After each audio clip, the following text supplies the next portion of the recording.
ರೆಸ್ಟೋರೆಂಟಲ್ಲಿ ಸಿಗುವಂಥ ಸೂಪರಾಗಿ ಟೇಸ್ಟಿಯಾಗಿರೋಂಥ ಎಗ್ ನೂಡಲ್ಸ್ನ ಮನೇಲಿ ಸಿಂಪಲ್ ಆಗಿ ಮಾಡೋದು ಹೇಗೆ ಅಂತ ಗೊತ್ತಾದರೆ ನೀವು ಮಿಸ್ ಮಾಡ್ದೇ ಈ ರೆಸಿಪಿನ ಟ್ರೈ ಮಾಡಿ. ನಮಸ್ಕಾರ ಎಲ್ಲರಿಗೂ, ಮಂಡ್ಯಕಾಯಿ ರುಚಿಗೆ ಸ್ವಾಗತ. ನೀವೇನಾದರೂ ನಮ್ಮ ಚಾನಲ್ಗೆ ಹೊಸಬ್ರಾಗಿದ್ದರೆ ದಯವಿಟ್ಟು ಚಾನಲ್ನ ಸಬ್ಸ್ಕ್ರೈಬ್ ಮಾಡ್ಕೊಳ್ಳಿ.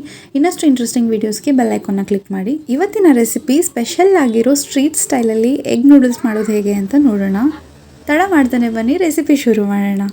ನಾನಿಲ್ಲಿ ಮಾಡ್ತಿರೋ ನೂಡಲ್ಸು ಇಬ್ರಿಗೆ ಆಗೋಷ್ಟು ಕ್ವಾಂಟಿಟಿಲಿ ಮಾಡ್ತಾ ಇದ್ದೀನಿ. ಅದಕ್ಕೆ ನಾನಿಲ್ಲಿ ಒಂದು ಪಾತ್ರೆಯಲ್ಲಿ 1.5 ಲೀಟ್ರಷ್ಟು ನೀರನ್ನ ನಾನಿಲ್ಲಿ ಹಾಕ್ಕೊಂಡು ಕಾಯಿಸ್ಕೊಳ್ತೀನಿ. ನೀರು ಹಾಕಬೇಕಾದ್ರೆ ಇವಾಗ ಅದಕ್ಕೆ ನಾನು ರುಚಿಗೆ ಎಷ್ಟು ಬೇಕೋ ಅಷ್ಟು ಉಪ್ಪು, 1-2 ಟೇಬಲ್ ಸ್ಪೂನಷ್ಟು ನಾನಿಲ್ಲಿ ಎಣ್ಣೆನೂ ಸೇರಿಸ್ಕೊಳ್ತೀನಿ. ಎಣ್ಣೆ ಮತ್ತು ಉಪ್ಪು ಹಾಕೋದ್ರಿಂದ ನೂಡಲ್ಸಲ್ಲಿ ಚೆನ್ನಾಗಿ ಇಟ್ಕೊಳ್ಳುತ್ತೆ. ಅದಕ್ಕೋಸ್ಕರ ಎಣ್ಣೆ ಹಾಕೋದ್ರಿಂದ ನೂಡಲ್ಸು ಅಂಟ್ಕೊಳ್ಳೋದಿಲ್ಲ, ಉದ್ರುದ್ರಾಗೆ ಹಾಗೆ ಇರುತ್ತೆ. ಅದಕ್ಕೋಸ್ಕರ ಈಗ ನೀರು ಕಾಯ್ತಿದ್ದ ಹಾಗೆ ನಾನಿಲ್ಲಿ ಸಣ್ಣ ನೂಡಲ್ಸ್ನ ಬಳಸಿದ್ದೀನಿ.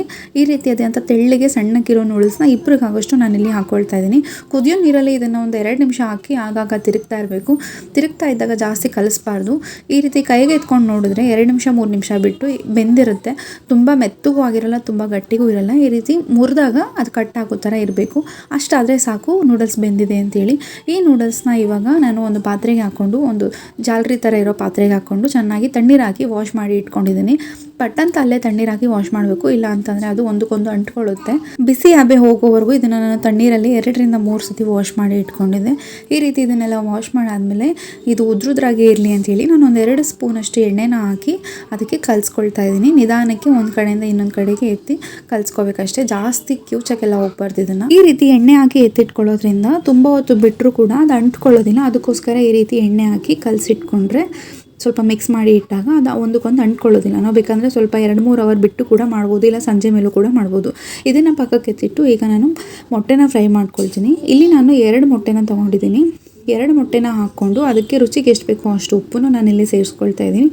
ಉಪ್ಪು ಹಾಕಾದ್ಮೇಲೆ ಸ್ವಲ್ಪ ಮೆಣಸಿನ ಪುಡಿನೂ ಕೂಡ ನಾನಿಲ್ಲಿ ಹಾಕ್ಕೊಳ್ತಾ ಇದ್ದೀನಿ. ಇದನ್ನೆಲ್ಲ ನೀಟಾಗಿ ನಿಧಾನಕ್ಕೆ ಮಿಕ್ಸ್ ಮಾಡಿಕೊಂಡು ಚೆನ್ನಾಗಿ ಮೊಟ್ಟೆನ ಮೆಣಸಿನ ಪುಡಿ ಉಪ್ಪು ಎಲ್ಲ ಚೆನ್ನಾಗಿ ಕಲಸೋ ಥರ ಮಿಕ್ಸ್ ಮಾಡಿಕೊಂಡು ಒಂದು ಬಾಣಲಿನ ಕಾಯಕ್ಕಿಟ್ಟು ಆ ಬಾಣಲಿಗೆ ನಾನಿಲ್ಲಿ 2 ಸ್ಪೂನಷ್ಟು ಎಣ್ಣೆನ ಹಾಕ್ಕೊಳ್ತಾ ಇದ್ದೀನಿ. 2 ಸ್ಪೂನಷ್ಟು ಎಣ್ಣೆನ ಹಾಕಿ ಅದನ್ನು ಚೆನ್ನಾಗಿ ಸ್ಪ್ರೆಡ್ ಮಾಡ್ಕೊಳ್ತೀನಿ. ಎಣ್ಣೆ ಎಲ್ಲ ಸ್ಪ್ರೆಡ್ ಆದಮೇಲೆ ಎಣ್ಣೆ ಕಾದಿದ ತಕ್ಷಣ ಇವಾಗ ನಾನು ಕಲಸಿಟ್ಟಿರೋ ಮೊಟ್ಟೆನ ಇದಕ್ಕೆ ಹಾಕ್ಕೊಳ್ತೀನಿ. ಮೊಟ್ಟೆ ಹಾಕಿದ ತಕ್ಷಣ ನಾನಿಲ್ಲಿ ತಿರ್ಗ್ಸೋಕ್ಕೆ ಹೋಗಲ್ಲ. 1 ನಿಮಿಷ ಅದನ್ನು ಹಂಗೆ ಮೀಡಿಯಮ್ ಫ್ಲೇಮಲ್ಲೇ ಅದನ್ನು ಬೇಯಕ್ಕೆ ಬಿಡ್ತೀನಿ. ಮೊಟ್ಟೆ ಹಾಕಿದ ತಕ್ಷಣ ಕಲಸೋದ್ರಿಂದ ಮೊಟ್ಟೆ ತುಂಬ ಪುಡಿ ಆಗೋಗುತ್ತೆ. ಅದಕ್ಕೋಸ್ಕರ ಮೊಟ್ಟೆ ಹಾಕಿದ ತಕ್ಷಣ ಕಲಸಕ್ಕೆ ಹೋಗಲ್ಲ. ಈ ರೀತಿ ಹಾಕಾದ್ಮೇಲೆ 1 ನಿಮಿಷ ಬಿಟ್ಟು ಅದುತ್ತಾ ಒಂಥರ ಆಮ್ಲೆಟ್ ಥರ ಇದು ಬೇಯಕ್ಕೆ ಸ್ಟಾರ್ಟ್ ಆಗುತ್ತೆ. ಆವಾಗ ಒಂದು ಕಡೆಯಿಂದ ಇನ್ನೊಂದು ಕಡೆಗೆ ನಾನು ಇದನ್ನು ತಿರುಗಿಸ್ತೀನಿ. ಈ ರೀತಿ ಒಂದು ಕಡೆಯಿಂದ ಇನ್ನೊಂದು ಕಡೆಗೆ ನಿಧಾನಕ್ಕೆ ತಿರುಗಿಸೋದ್ರಿಂದ ಪೀಸು ದಪ್ಪಾಗಿರುತ್ತೆ. ಮೊಟ್ಟೆ ಪೀಸು ಚಿಕ್ಕದಾಗಿ ಒಳ್ಳೆ ಎಗ್ ಬುರ್ಜಿ ಥರ ಆಗೋದಿಲ್ಲ. ಮಿಕ್ಸ್ ಮಾಡಬೇಕಾದ್ರೆ ಆದಷ್ಟು ನಿಧಾನಕ್ಕೆ ಫ್ರೈ ಮಾಡ್ಕೋಬೇಕು. ಈ ರೀತಿ ಫ್ರೈ ಮಾಡಿದಾಗ ನಾವು ನೂಡಲ್ಸ್ ತಿನ್ನಬೇಕಾದ್ರೆ ಎಗ್ ಪೀಸಸ್ಸು ಸಿಗಬೇಕು. ಆ ಕಾರಣಕ್ಕೋಸ್ಕರ ಈ ರೀತಿ ದಪ್ಪಕ್ಕೆ ಇದನ್ನು ಫ್ರೈ ಮಾಡ್ಕೊಳ್ತಾ ಇದ್ದೀನಿ. ಫ್ರೈ ಆದಮೇಲೆ ಇದನ್ನು ಒಂದು ಪಾತ್ರೆಗೆ ಎತ್ತಿಟ್ಕೊಂಡು ಇನ್ನೊಂದು ಕಡೆ ನಾನೀಗ ನೂಡಲ್ಸ್ ಮಾಡೋಕ್ಕೆ ರೆಡಿ ಮಾಡ್ತೀನಿ. ಇದನ್ನೆಲ್ಲ ಪಕ್ಕಕ್ಕೆ ಎತ್ತಿಟ್ಟು ಒಂದು ಕಾದಿರೋ ಬಾಣಲೆಗೆ ನಾನಿಲ್ಲಿ 2ರಿಂದ 3 ಟೇಬಲ್ ಸ್ಪೂನಷ್ಟು ಎಣ್ಣೆನ ಹಾಕ್ಕೊಳ್ತಾ ಇದ್ದೀನಿ. ನೂಡಲ್ಸಲ್ಲಿ ಎಣ್ಣೆ ಹಾಕಿದಷ್ಟು ಚೆನ್ನಾಗಿರುತ್ತೆ. ನಾನು ಸ್ವಲ್ಪ ಕಮ್ಮಿನೇ ಹಾಕ್ಕೊಂಡಿದ್ದೀನಿ, ಇನ್ನೂ ಜಾಸ್ತಿ ಬೇಕಂದರೆ ಜಾಸ್ತಿ ಹಾಕ್ಕೋಬೋದು. ಇದಕ್ಕೆ ನಾನು ಒಂದು ದಪ್ಪ ಈರುಳ್ಳಿನ ಈ ರೀತಿ ಉದ್ದುದ್ದಕ್ಕೆ ಕಟ್ ಮಾಡಿ ಹಾಕ್ಕೊಳ್ತಾ ಇದ್ದೀನಿ. ಅದನ್ನು ಹೈ ಫ್ಲೇಮಲ್ಲೇ ಸ್ವಲ್ಪ ಮೀಡಿಯಮ್ ಆಗಿ ಫ್ರೈ ಮಾಡ್ಕೊಳ್ತೀನಿ. ಈ ಎಲ್ಲ ತರಕಾರಿನೂ ಅಷ್ಟೇ ಹೈ ಫ್ಲೇಮಲ್ಲೇ ಫ್ರೈ ಮಾಡ್ಕೊಳ್ಳೋದು. ಜಾಸ್ತಿ ಹೊತ್ತು ಯಾವುದನ್ನು ಫ್ರೈ ಮಾಡಲ್ಲ. 1 ನಿಮಿಷ ಈರುಳ್ಳಿನ ಫ್ರೈ ಮಾಡಿದ ತಕ್ಷಣ ಇವಾಗ ಅದಕ್ಕೆ ಉದ್ದುದ್ದಕ್ಕೆ ಕಟ್ ಮಾಡಿರೋ ತರಕಾರಿನೂ ಕೂಡ ಹಾಕ್ಕೊಳ್ತಾ ಇದ್ದೀನಿ. ತರಕಾರಿಗೆ ನಾನಿಲ್ಲಿ ಕ್ಯಾರೆಟ್ನ ಹಾಕ್ಕೊಳ್ತಾ ಇದ್ದೀನಿ. ಮೊದಲಿಗೆ ಕ್ಯಾರೆಟ್ ಹಾಕೋದ್ರಿಂದ ಕ್ಯಾರೆಟ್ ಸ್ವಲ್ಪ ಬೇಯೋಕ್ಕೆ ಟೈಮ್ ಹಿಡಿಯುತ್ತೆ. ಅದಕ್ಕೋಸ್ಕರ ಫಸ್ಟು ಕ್ಯಾರೆಟ್ನ ಹಾಕಿ ಫ್ರೈ ಮಾಡ್ಕೊಳ್ತಾ ಇದ್ದೀನಿ. ಅದ್ರ ಜೊತೆ 3 ಕಲರ್ ಕ್ಯಾಪ್ಸಿಕಮ್ನ ಹಾಕ್ಕೊಳ್ತಾ ಇದ್ದೀನಿ. ಕೆಂಪುದು ಮತ್ತು ಅರ್ಶಿನದು ಮತ್ತು ಹಸಿರು ಕಲರ್ನ ಹಾಕಿದ್ದೀನಿ. ನೀವು ಬೇಕಿದ್ರೆ ಒಂದೇ ಬೇಕಂದ್ರೂ ಹಾಕ್ಕೋಬೋದು. ಅದನ್ನು ಕೂಡ 1 ನಿಮಿಷದಷ್ಟು ನಾನಿಲ್ಲಿ ಫ್ರೈ ಮಾಡ್ಕೊಳ್ತಾ ಇದ್ದೀನಿ. ಶುಂಠಿ ಬೆಳ್ಳುಳ್ಳಿ ಪೇಸ್ಟ್ನ ಹಾಕ್ಕೊಳ್ತಾ ಇದ್ದೀನಿ.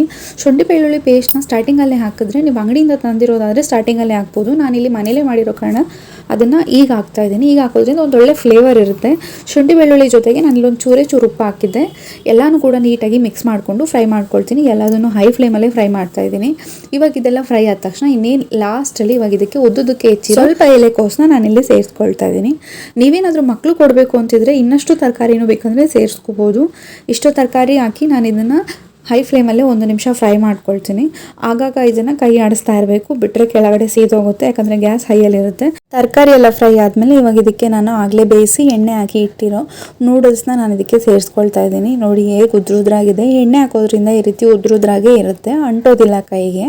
ಈ ಬೆಂದಿರೋ ನೂಡಲ್ಸ್ನೆಲ್ಲ ತರಕಾರಿಗೆ ಹಾಕ್ಕೊಳ್ತೀನಿ. ನೂಡಲ್ಸ್ ಹಾಕೊಂಡು ನಾನಿಲ್ಲಿ ಮಸಾಲೆನ ಸೇರಿಸ್ಕೊಳ್ತೀನಿ. ನೂಡಲ್ಸ್ಗೆ ಮಸಾಲೆಗೆ ನಾನಿಲ್ಲಿ 1.5 ಟೀ ಸ್ಪೂನ್ ಅಷ್ಟು ಕಾಶ್ಮೀರಿ ಚಿಲ್ಲಿ ಪೌಡರ್ನ ಹಾಕ್ಕೊಳ್ತಾ ಇದ್ದೀನಿ. ಜೊತೆಗೆ 1 ಟೀ ಸ್ಪೂನ್ ಅಷ್ಟು ಮಟನ್ ಮಸಾಲೆನ ಹಾಕ್ಕೊಳ್ತಾ ಇದ್ದೀನಿ. ಅರ್ಧ ಟೀ ಸ್ಪೂನ್ ಅಷ್ಟು ಬ್ಲ್ಯಾಕ್ ಪೆಪ್ಪರ್ ಪೌಡರ್, ಕಾಳು ಮೆಣಸು ಪುಡಿನ ಹಾಕ್ಕೊಳ್ತಾ ಇದ್ದೀನಿ. ಅರ್ಧ ಟೀ ಸ್ಪೂನ್ ಅಷ್ಟು ಗರಂ ಮಸಾಲೆನ ಹಾಕಿ ರುಚಿಗೆ ತಕ್ಕಷ್ಟು ಉಪ್ಪನ್ನ ಹಾಕ್ಕೊಳ್ತಾ ಇದ್ದೀನಿ.